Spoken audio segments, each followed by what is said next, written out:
All right. So now we will begin with our panel titled Jewish American Literature, funnily enough. Our first speaker will be Dara Darnat. Hi, Dara. How's it going? Dr. Barnat holds a PhD from Tel Aviv University, where she is currently writing director in the Department of English of American Studies. Her research is on Walt Whitman's influence on Jewish American poetry. Her essays appeared in Studies in American Jewish Literature, Walt Whitman Quarterly Review, and as well as elsewhere. Dara is also an author of two poetry collections, In the Absence and Headwind Migration, where poetry and translations have appeared in the Corton Review, Diode, is that how it's right? Yeah. All right, that's good enough. Poet Lore, Lilith, Crab Orchard Review, and elsewhere. Her talk today, it will be titled Jewish American Poetry, Modernism, and Walt Whitman.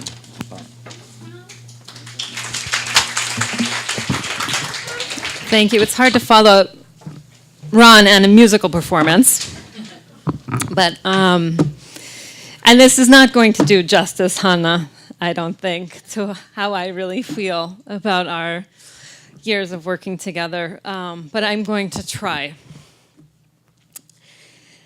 There's just not enough time for me to adequately express how profoundly Hannah has impacted me professionally and personally, as a scholar, as a teacher, and as a true model for intellectual and creative life.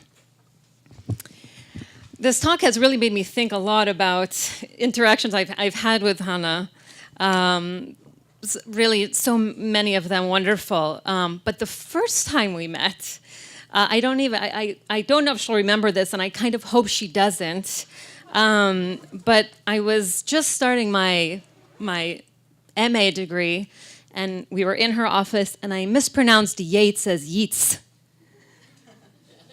And she corrected me. It was awfully embarrassing, and I'm just, grateful that she forgave me this faux pas, and really went on to become one of the most important mentors through the years of my doctorate and beyond. So, my dissertation that Hannah advised together with Karen Ankalagut and subsequent research has explored Walt Whitman's influence on Jewish American poets, including Charles Reznikoff and Carl Shapiro, Muriel Rukeyser, March Piercy, Gerald Stern, and others. And among the contributions that Hannah made to this research, again, there's far too many to really enumerate here, there's one in particular that I would like to highlight, which really reached to the core of the investigation. And I guess it's really apropos the title of this talk, Jewish American Poetry, Modernism, and Walt Whitman. So after much of my work of analyzing how these Jewish poets incorporated Whitman into their poetry, in order to shape and reflect their Jewish American identity, Hannah identified that a number of these poets, for example, Reznikoff and Shapiro and Rukeyser, were doing so up against this perceived elitism of modernist poets, and this really speaks to Hannah's work on modernism that she pointed this out. And for example, Carl Shapiro decried, in his quotes, the political simple-mindedness and viciousness of the great trio of Pound, Eliot, and Yeats. See, I have it right now. Hannah, as probably the most, as any student of Hannah knows, that what an perceptive critic and reader she is. So she picked up on this notion in the research that was not being sufficiently acknowledged, and found a way to shepherd it to the surface, and helped me identify really the story of the research, the narrative, the historical and poetic phenomena that was informing the project. Now, to illustrate this point about Jewish American poets and modernism, I'm just going to read a very brief selection from an article that came out from my dissertation a few years later that appeared in the Walt Whitman Quarterly Review, which is titled Beyond Religions and Even Beyond Mankind, Carl Shapiro's Jewish Walt Whitman. The Jewish American poet most widely associated with Walt Whitman is Allen Ginsberg. Ginsberg famously adopted Whitman into his Beat Generation poetry with its countercultural agenda, flaunting of the body and sexuality, and style replete with long enumerative lines. Yet extensive critical attention to Ginsberg has fostered the misconception that he is the primary or sole Jewish American poet with a significant relationship to Whitman. In fact, numerous Jewish American poets have upheld such relationships, although most remain under examen. Failing to interrogate these connections not only limits our understanding of Whitman's role in American literature and culture, it also limits our understanding of a mode by which Jews have shaped and defined their poetry and identity in America.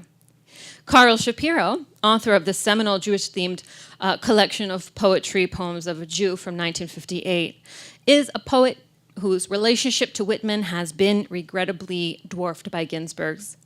Shapiro, too, was an adamant champion of Whitman, yet the poetic, political, and social implications of this championing have thus far been overlooked. With the exception of a very few critical investigations, many aspects of Shapiro's work have suffered neglect in recent decades. And I'm skipping forward a little bit. Whitman was not merely a marginal player in Shapiro's confrontation with these modernist poets of Pound, Eliot, and Yeats, whose opinions of Whitman were at best ambivalent and at worst deeply hostile. Rather, Whitman was at center stage. Never one to modulate his viewpoints, Shapiro openly lauded Whitman in essays, poetry, and interviews. Walt Whitman has had more influence on my poetic thinking than anybody, he claimed. Shapiro valued Whitman above many other writers he did respect, such as William Carlos Williams and Dickinson and Auden and Lawrence and Miller and Randall Jarrell and Hart Crane. This essay will demonstrate how Shapiro fashioned Whitman into an ally against the more conservative elements of the modernist poetic milieu. Shapiro, experiencing himself marginalized from the mainstream as a Jew and poet, views Whitman in a similarly marginalized position in American society.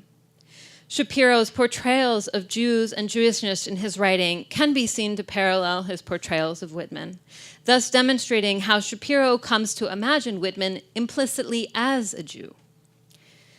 This study of Shapiro and Whitman seeks to provide a more nuanced understanding of how Whitman features in American literature more broadly and how the Jewish American poetic tradition more specifically.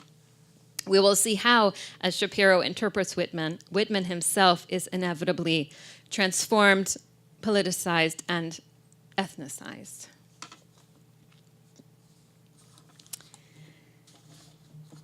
Hannah,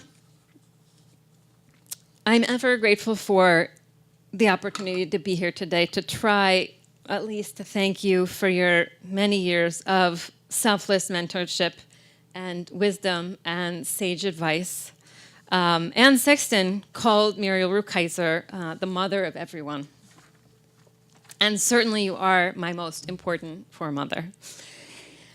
I will take your lessons with me always. And I have more to say, but I don't feel like our conversation is actually ending. So I will just give you the absolute warmest wishes in this time of transition to you and to Aryeh and to your whole family.